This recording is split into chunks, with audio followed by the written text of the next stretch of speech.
রাস্তা নয়, যেন মরণ ফাঁদ।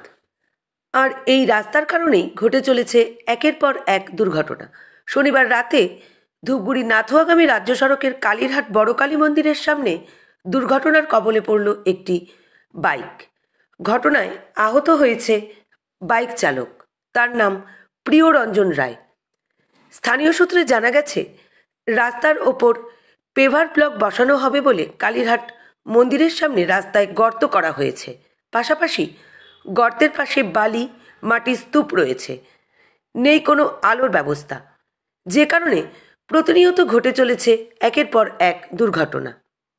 এদিন রাতে বাইক চালক ডাকুমারি থেকে ধূপগুড়ি যাওয়ার পথে কালীরহাট মন্দিরের সামনে রাস্তার মাঝখানে গর্ত বুঝতে না পেরে দুর্ঘটনার কবলে পড়ে।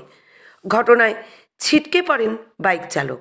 তাকে উদ্ধার করে ধূপগুড়ি গ্রামীণ হাসপাতালে নিয়ে যাওয়া হয়।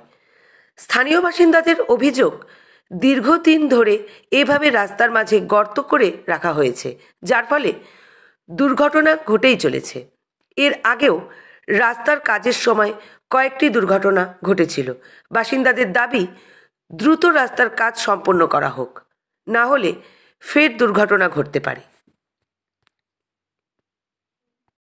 এইখানে আমরা কিছুক্ষণ থেকে এইখানে আগুন তাপাচ্ছি, বসে আছি, আড্ডা মারতেছি দোকানের সামনে।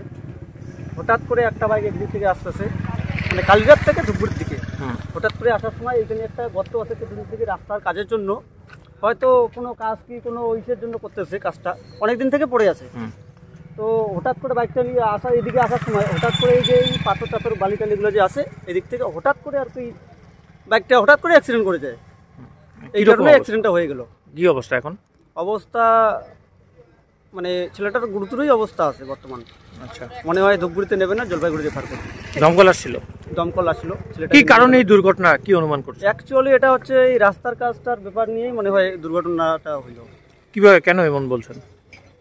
অনেকদিন থেকে এই রাস্তাটা এইভাবে পড়ে আছে, মানে ওরা কিছু যে কোনো যে এই যে রাস্তাটা যে এইভাবে বালু পাথর এইভাবে হয়ে আছে, এটা নিয়ে মোটামুটি আমরা কয়েকদিন থেকে বলছি, কিন্তু ওরা হচ্ছে মাথা লাগায়নি। এটা পিডব্লিউডি রাস্তা হচ্ছে, তাই তো? এটা কোন এলাকা? এটা কালীরহাট। এর আগেও কি দুর্ঘটনা ঘটছে এই রাস্তার জন্য? সেরকম ভাবে ঘটেনি, অন্যভাবে ঘটছে আর কি। সেটা হচ্ছে মোটামুটি পাইকার পাড়া বলো, সামনে বলো, যতীনের হাট, এদিকে অ্যাক্সিডেন্ট হচ্ছে অনেক। সেখানেও কি একইভাবে গাড্ডা করার জন্য বা এরকম করার জন্য কি দুর্ঘটনা ঘটে? সেটা এটার জন্য হতে পারে, এবং হচ্ছে কিছু বালু পাথর আর কি রাস্তার মাঝখানে রাখছে। কি জান আপনারা? তাড়াতাড়ি হচ্ছে কাজটা, এই রাস্তার কাজ চলতেছে, সেটা যদি তাড়াতাড়ি হয়, এইভাবে যেন না রাখে, সেটার জন্য। আপনার নাম? আমার নাম সুজয় রায়। আমি তো এসে দেখলাম বাইক আর ওই মানে ডিভাইডার এসে মেরে দিয়েছে। আচ্ছা, এই যে রাস্তার মাঝ বরাবর একটা ভাঙা অংশ দেখা যাচ্ছে, সেই কারণে কি দুর্ঘটনা? অবশ্যই, এমনি তো ঘন কুয়াশায়, কয়েকদিন ধরে ঘন কুয়াশায় কিছু দেখা যাচ্ছে না। তার মধ্যে এই যে কনস্ট্রাকশন কাজ চলছে রাস্তায়, এবং ডিভাইডার গুলো এমন করে তৈরি হয়ে গেছে যে অ্যাক্সিডেন্ট অহরহ ঘটার সম্ভাবনা আছে, এবং আজকে ঘটেই গেল। যুবকের নাম পরিচয় কোনো জানা গেছে? এখনো পর্যন্ত আমরা করতে পারি না, আমরা জানতে পারি। দমকলকে জানিয়েছেন? হ্যাঁ, দমকল বিভাগকে জানিয়ে? দমকল বিভাগে জানানো হয়েছে, আসছে। এটা কোন এলাকা? এটা কালীরহাট বড় কালী মায়ের সামনে। আপনার নাম? আমার নাম মৃদুল রায়।